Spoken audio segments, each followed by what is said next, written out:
The live TV, सच सबसे आगे। नमस्कार, द लाइव टीवी आप देख रहे हैं। आपके साथ मैं हूं आदित्य कुमार। राष्ट्रपति पुतिन के द्वारा जो बातें कही जा रही हैं वो इजराइल के जरिए चिंता बढ़ा सकती हैं, क्योंकि ये बातें फिलिस्तीनियों के समर्थन के लिए कही गई। दरअसल राष्ट्रपति पुतिन कह रहे हैं कि हमें गाजा के लोगों की मदद करनी चाहिए। गाजा के लोग बहुत तकलीफ से गुजर रहे हैं, उनकी मदद करना हमारा कर्तव्य है। जब तक सीज फायर नहीं होता तब तक सारी मदद बेकार मानी जाएगी। इस वॉर क्राइम को रोकना ही सबसे बड़ी मदद होगी। ये सीधे तौर पर बात कही गई है, यानी इस वॉर क्राइम को, जो वॉर क्राइम हो रहा है, इसको रोकना ही सबकी नैतिक जिम्मेदारी होनी चाहिए, क्योंकि लगातार इजराइल जो है वो अटैक कर रहा है, गाजा पट्टी पर मासूम लोगों को मौत के घाट उतार रहा है। और उसकी खिलाफत करते हुए राष्ट्रपति पुतिन ने सीधे तौर पर फिलिस्तीन का समर्थन किया है और फिलिस्तीन का समर्थन करते हुए कहा है कि गाजा के लोग बहुत तकलीफ से गुजर रहे हैं, उनकी मदद करना हमारा कर्तव्य है, हमें गाजा के लोगों की मदद करनी चाहिए। और राष्ट्रपति पुतिन ही नहीं बल्कि अब अन्य देशों के लोग भी ये कह रहे हैं, जो ये देख रहे हैं, जो बर्बरता देख रहे हैं, जो ये देख रहे हैं किस तरीके से इजराइल अटैक कर रहा है, किस तरीके से वो हमास को खत्म करने की एक मतलब हठधर्मिता को लेकर चल रहा है कि हमें हमास को खत्म करना है, और इसके एवज में वो लोगों को मौत के घाट उतार रहा है, मासूम लोगों को मौत के घाट उतार रहा है। ये पूरा देश देख रहा है, पूरा विश्व देख रहा है किस तरीके से इजराइल में भी इस बात का विरोध हो रहा है कि इजराइल के प्रधानमंत्री आखिरकार क्या चाहते हैं, क्योंकि इजराइल की जनता भी उनका विरोध कर रही है। बेंजामिन नेतन्याहू का विरोध संसद के बाहर हो रहा है। बेंजामिन नेतन्याहू का विरोध तेल अवीव की सड़कों के बाहर हो रहा है। बेंजामिन नेतन्याहू का विरोध उनकी सरकार के अंदर बैठे मंत्रियों द्वारा हो रहा है। उनके लोग विरोध कर रहे हैं, क्योंकि वो चाहते हैं कि यह युद्ध नहीं होना चाहिए। लोग तो शांति चाहते हैं, लेकिन वो युद्ध को बढ़ावा दे रहे हैं, लगातार युद्ध की चीजों को करने की कोशिश कर रहे हैं। आप देखिए किस तरीके से इजराइल के द्वारा हमास पर हमला न करने के बजाय, हमास से जब वो जीत नहीं पा रहा है तो वो किस तरीके से अटैक कर रहा है। वो किस तरीके से गाजा पर, पहले दक्षिणी गाजा, फिर उसके बाद खान यूनिस जो शहर है वहां पर शरणार्थियों के ऊपर हमला कर रहा है। वो अस्पतालों को निशाना बना रहा है, वो स्कूलों को निशाना बना रहा है। और इस तरीके की जो चीजें उसके द्वारा की जा रही हैं वो इसको बताती हैं कि वो सिर्फ और सिर्फ निशाना बनाने की कोशिश कर रहा है, वो बर्बाद करने के बीच जा रहा है। और आप समझ सकते हैं, अगर हमास के हम अस्पतालों की बात करें तो वहां की हालत भी बहुत खराब है। आप देख सकते हैं, ये कुछ तस्वीरें सामने आई हैं, जिन तस्वीरों को जागरण ने भी पोस्ट किया। जागरण ने लिखा है कि इजराइल हमास युद्ध का अस्पतालों पर बुरा असर, क्या है हालात। कई महीनों की भारी लड़ाई ने गाजा में चिकित्सा सुविधा को ठप कर दिया है।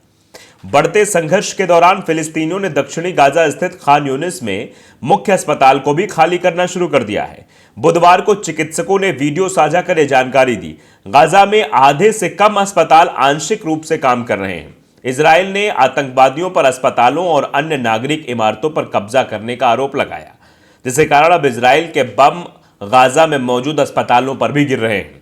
इजराइल खान यूनिस पर लगातार जमीनी हमले कर रहा है। इजराइल ने दावा किया है कि इसे गाजा के सबसे दक्षिणी शहर रफा तक विस्तारित किया जाएगा। यानी आप समझ लीजिए ये युद्ध अभी किस तरीके से और आगे बढ़ने वाला है।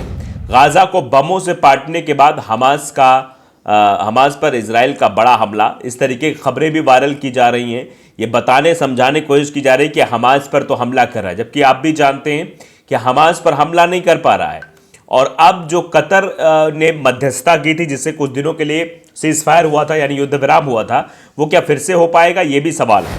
इजराइल हमास के बीच क्या नहीं होगी शांति? कतर भी नहीं करा पा रहा है सीज फायर, कहां कोई प्रगति नहीं हो रही है। इजराइल और हमास का युद्ध चल रहा है, दोनों के बीच अभी भी कोई प्रगति नहीं दिख रही है। नेतन्याहू के मुताबिक हमास आतंकी बेतुकी मांगों पर अड़े हुए हैं। इजराइल और हमास के बीच युद्ध विराम के लिए मध्यस्थता कर रहे देश कतर के ने कहा है कि इस दिशा में फिलहाल कोई खास प्रगति नहीं हो पाई है। कतर का यह बयान ऐसे वक्त में आया है जब इजराइल के प्रधानमंत्री बेंजामिन नेतन्याहू ने आरोप लगाया है कि हमास के आतंकवादी अपनी बेतुकी मांगों पर अड़े हुए हैं।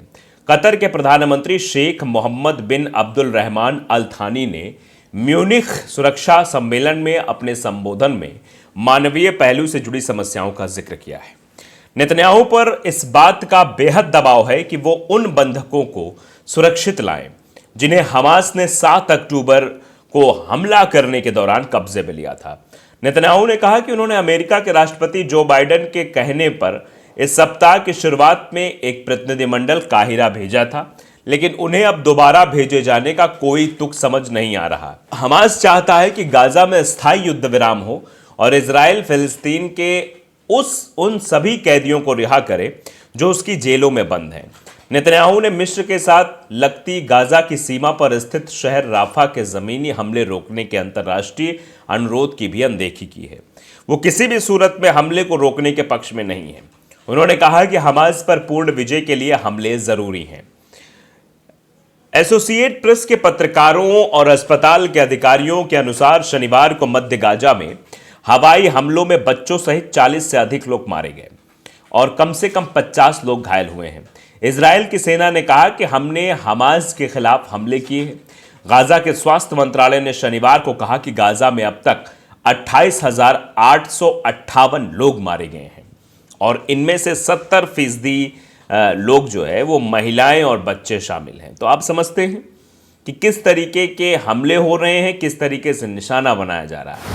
अब जो रणनीति अपनाई जा रही है और पुतिन की तरफ से जो बातें कही गई हैं, वो बिल्कुल इन बातों का जिक्र किया जा रहा है कि हमें गाजा के लोगों की मदद करनी चाहिए। पुतिन ने पूरे विश्व भर में हर एक देश से ये अपील की है कि गाजा में, क्योंकि हालात इतने बदतर हो गए हैं, अगर वहाँ के हालातों का अगर जायजा लेने की आप कोशिश करेंगे तो बद से बदतर हालात हैं।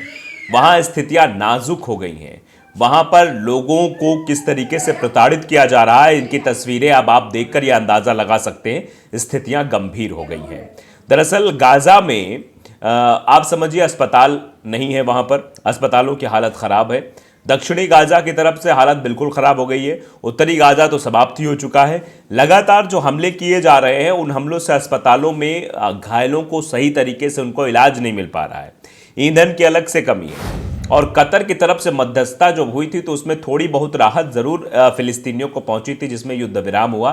तो युद्ध थोड़ी समय के लिए रुका और उसके बाद स्थितियां थोड़ी नॉर्मल हुई, लेकिन बाद में फिर वैसी की वैसी स्थितियां बनती दिखाई दे रही हैं। तो ऐसे में कहा जा सकता है, एक निशाने के तौर पर देखा जा रहा है और इसीलिए शायद अब देश के राष्ट्रपति या देश के जो प्रतिनिधि हैं वो ये बात कहते हुए नजर आ रहे हैं कि कैसे भी करके उनको जो है ये देखना चाहिए, समझना चाहिए कि कैसे हम गाजा में लोगों के लिए सुविधाएं मुहैया करा सकते हैं, कैसे उनको सुधर तरीके से जीवन यापन करने के लिए प्रेरित कर सकते हैं। क्योंकि अपने आप में बहुत ही दुखद है कि इस तरीके से गाजा के लोगों को मारा जाए, इस तरीके से गाजा को लोगों को जान से मारकर उनका अस्तित्व समाप्त करने की कोशिश की जाए। फिलिस्तीनी अगर अपनी मांग उठा रहे हैं, वो अपनी बात करना चाह रहे हैं, वो अपने धर्म के प्रति समर्पित रहकर भावचित्त होकर बात करते हैं, तो उनकी भावनाओं को ठेस पहुंचाया जाए। इस तरीके की चीज़ें की जा रही है, इसीलिए देश किस कदर कहाँ जा रहा है या इसका अंदाज़ा आप लगा सकते हैं। तो प्रेसिडेंट पुतिन की तरफ से जो बातें कही गई हैं वो बातें दर्शाती हैं कि आगे आने वाले समय में और भी देशों को सामने आना पड़ेगा और इजराइल का विरोध करना पड़ेगा। इजराइल जो कर रहा है वो एक आतंकी सोच की मानसिकता ही दर्शाती है, क्योंकि तुर्की के राष्ट्रपति रजब तैयब एर्दोगान ने भी ये बातें स्पष्ट रूप से कही थी कि एक आतंकवादी सोच वाला व्यक्ति महिलाओं और बच्चों को निशाना बना सकता है या शिकार बना सकता है। द लाइव टीवी को अगर आपने सब्सक्राइब नहीं किया जरूर करिए, बेल आइकन दबाइए ताकि सच खबर आप तक पहुंचती रहे। नमस्कार। द लाइव टीवी, सच सबसे आगे।